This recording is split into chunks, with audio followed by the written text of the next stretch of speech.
want to thank the members of the press for appearing on what I consider short notice. But I do believe that there's good reason for us to have this press event. The president has said that he has fired Fed board member Lisa Cook. The board member, Lisa Cook, has indicated that she is suing the president and in fact has done so. The Fed chair, Powell, has indicated that he will abide by the court's decision. The president says he's fired her. Ms. Cook has indicated that she is suing the president with regards to what she believes to be an unjust firing. And the chair of the Fed has indicated that he will abide by the court's decision. I think that the Chair Powell, did not say enough. It is my opinion that he is surrendering some of the independence of the Fed by giving an incomplete statement. I believe he should have gone on to indicate that until the court renders a decision, he will consider her a member of the Fed. The president is playing with economic fire. In doing this, the president is putting the credibility of our central bank, which is thought to be an independent agency. The president is putting the credibility of our independent bank at risk. Global markets do not want our central bank to become a presidential tool, something that he can, at a whim, decide that interest rates may escalate or they may decline. And the president does do things on a whim, it seems. In doing this, the president is demonstrating once again that he has little respect for due process. Ms. Cook has not been charged with a crime. She has not obviously been convicted if she hasn't been charged. She hasn't been convicted of any crime, not charged with any crime. The president does not have proper respect for a process, a due process. The president does not have respect for the independence of the Fed. The independence of the Fed is the means by which the Fed maintains its credibility. Global markets depend on this independence, and the president is eroding the independence of the Fed. And unfortunately, Mr. Powell, in not standing with his governor, Cook, has, to a limited extent, surrendered some of that independence. The president has demonstrated to us that he believes he is more than the president of the United States. He is de jure president, but he sees himself as a de facto king, a de facto authoritarian president who can do anything that he wants and has said as much. The president cannot be allowed to destroy the dollar as the world's supreme currency. It is a currency of choice, the reserve currency of choice, and it is a currency of choice because people have faith in the Fed. And they have faith in the Fed because they don't believe the Fed is tied to the president. The president is playing with economic fire. If we lose dollar supremacy, it will have an impact on our bond market. Our bond market is sought after globally. The bond market is what is used by municipalities when they're issuing new debts, by corporations when they issue new debt. The bond market is something that is not only helping to stabilize this country, it really is important in geopolitical stabilization. We have a duty and a responsibility to protect the independence of the Fed. Now, let me define the we and use a personal pronoun. I have served on the Financial Services Committee since I arrived in Congress. I've had the preeminent honor and privilege of being the chairperson of Oversight and Investigations, the Subcommittee of the Financial Services Committee. I am now the ranking member of the Oversight Subcommittee on Financial Services. It is financial services that has jurisdiction of oversight for the Fed. When I say we, I'm talking about now members of the Financial Services Committee. We have a responsibility to take the stand to protect the independence of the Fed. I, as a member of that committee, am going to do all that I can, especially as the ranking member on oversight. That means that I'm the top Democrat on the Oversight Subcommittee. And I'm going to do everything that I can to protect the independence of the Fed, because in so doing, I'm protecting the independence of our economy, our sovereignty. This is bigger than the president simply firing a person. This is an assault on the institution that has made our economy the envy of the world. Yes, we in Congress play a role. Yes, we do. Yes, the president plays a role. But friends, that independence of the Fed is what global markets and leaders look to when they want to invest in the United States of America. So I'm calling on the president to cease and desist with this unreasonable behavior. He has gone too far. He's playing with economic fire, and he must retract what he is doing. If he does not, then it's up to the courts. And I say the courts because this could matriculate to the Supreme Court. And it's up to these courts to do what they must to protect the independence of the Fed, because the Fed, as it was designed, was to be an independent agency within the federal government. It's not a separate government unto itself, but it is an independent agency within the federal government. And that independence makes all the difference. Now, I want to close with something before I take your questions. It's important for us to note that our president is going after agency, and in so doing, he is taking away the credibility of these agencies. He's looked at the labor markets in the sense of the way he behaves when he sees a report that he doesn't like. If it indicates that employment is great, it's valid, it's legitimate. If the number is not something that he finds favor with, he not only expresses his displeasure, he goes after the entity, the agency that has acquired the empirical evidence to produce the numbers that he finds disfavor with. The president believes that only he is right, and the world is wrong. This cannot continue. The president has got to be brought back into control. If the courts can't do it because he disrespects them, and the Congress won't do it because he controls the Republican majority, then we, the people, have the final option.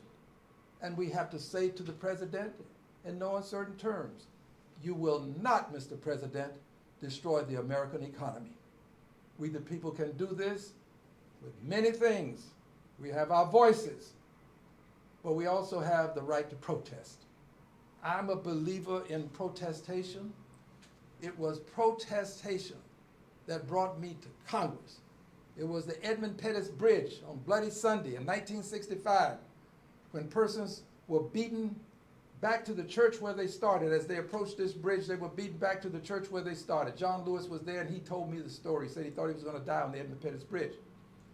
After that, the Voting Rights Act was signed.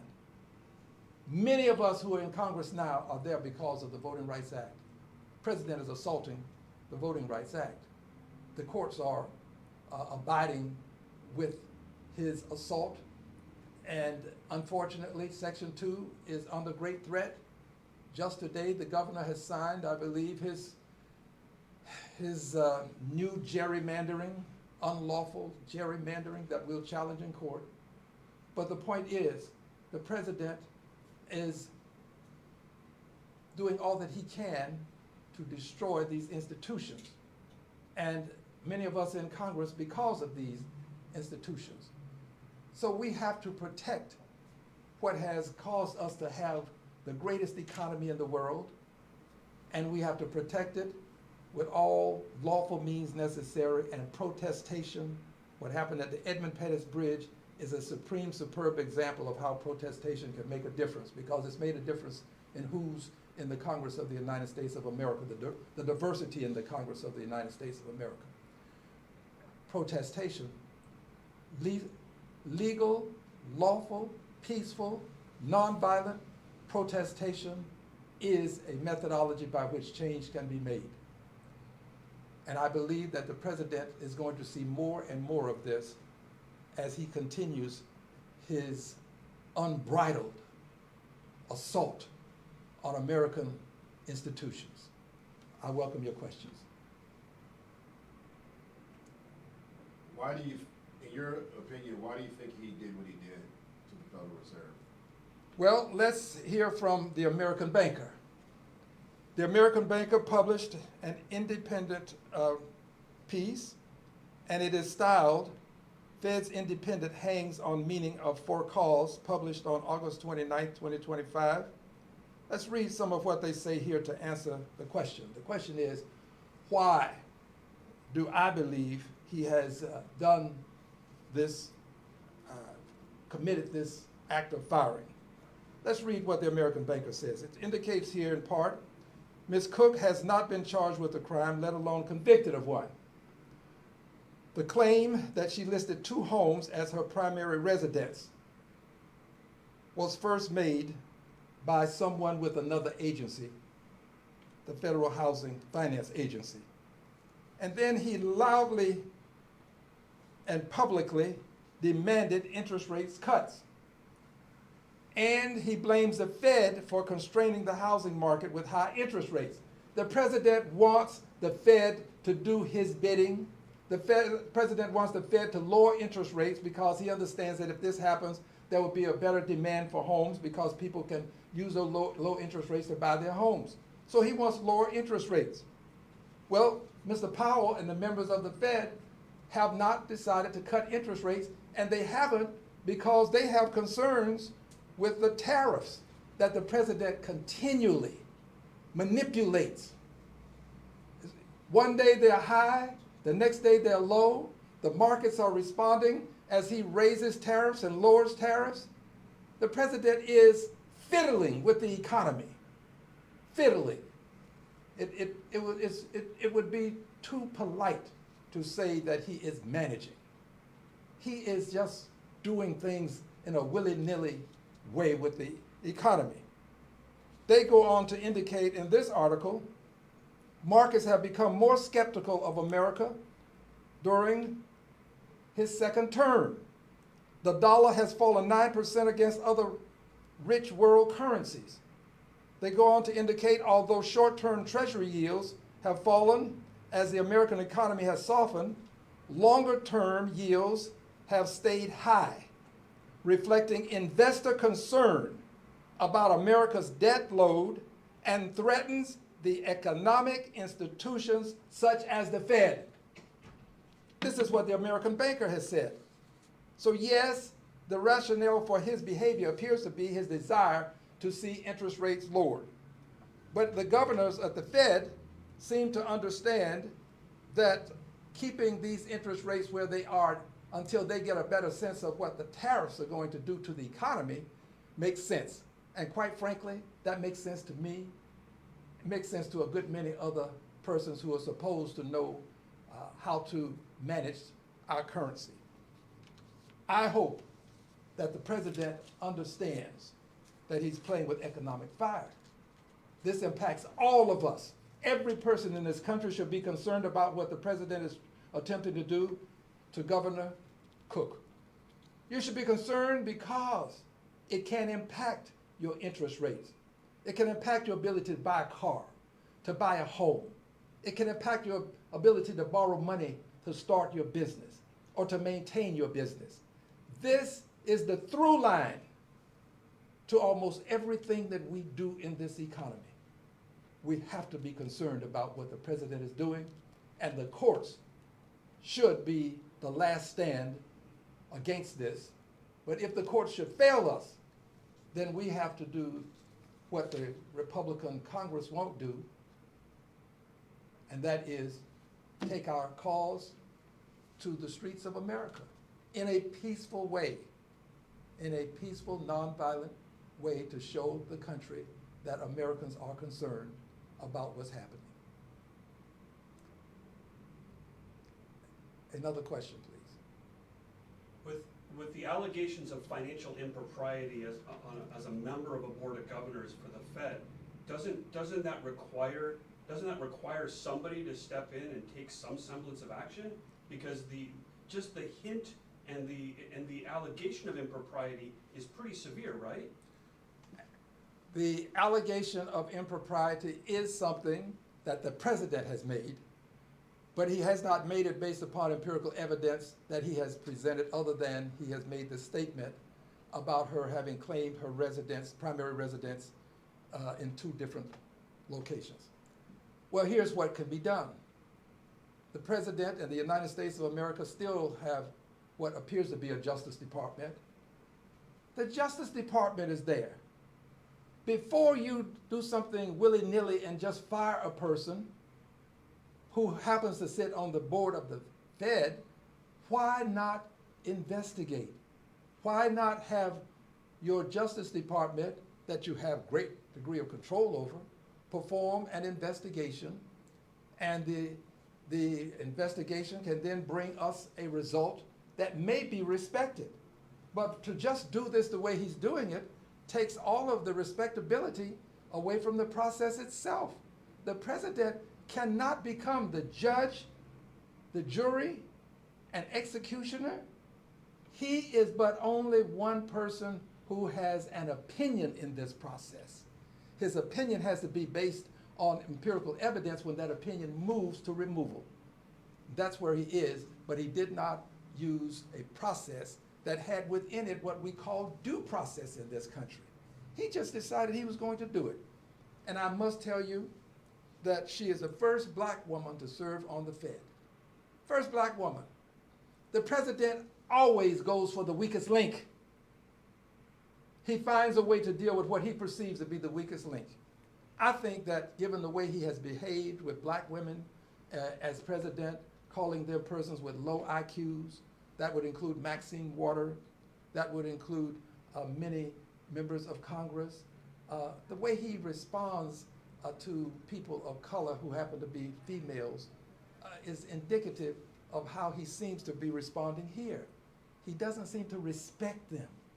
We expect the president to have a higher standard when it comes to dealing with not only the economy, but just with the people and the lives of people in this country. We expect him to treat people with dignity and respect. You don't have to like people to respect people. The president and I have had our differences, but I say the president. I define him as he is, a person who is assuming authoritarian powers, and there is no debating that.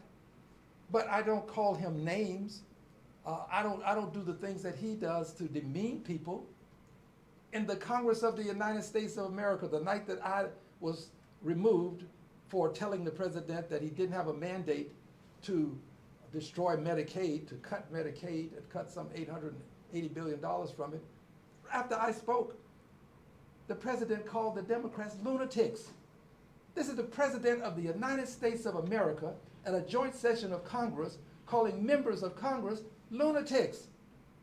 This level of discourse is permeating the society. Profanity has become commonplace. Commonplace on television at all hours. At one time, you would make maybe a late night show. But now, almost at any time, you can hear profanity. the president is destroying the discourse, the respectability that we have for each other in this country. And this is, in my opinion, another step in disrespecting a person who has great credibility, a person who is a person with a great education. She is Dr. Cook. Why not give her the respect of allowing the Justice Department to investigate? The Justice Department did not bring him this information. This came from a person who is associated with the housing in the United States of America.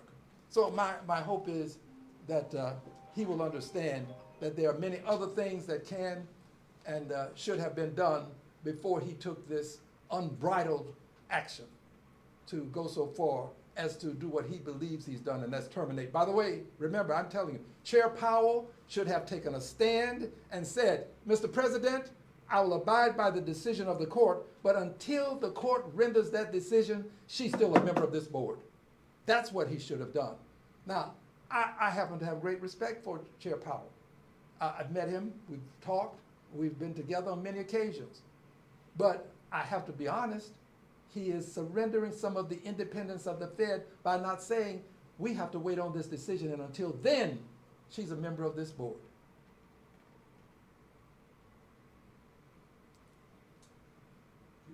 I thank you for appearing today, and my hope is that this will be the last time we'll have to meet under these circumstances. Thank you.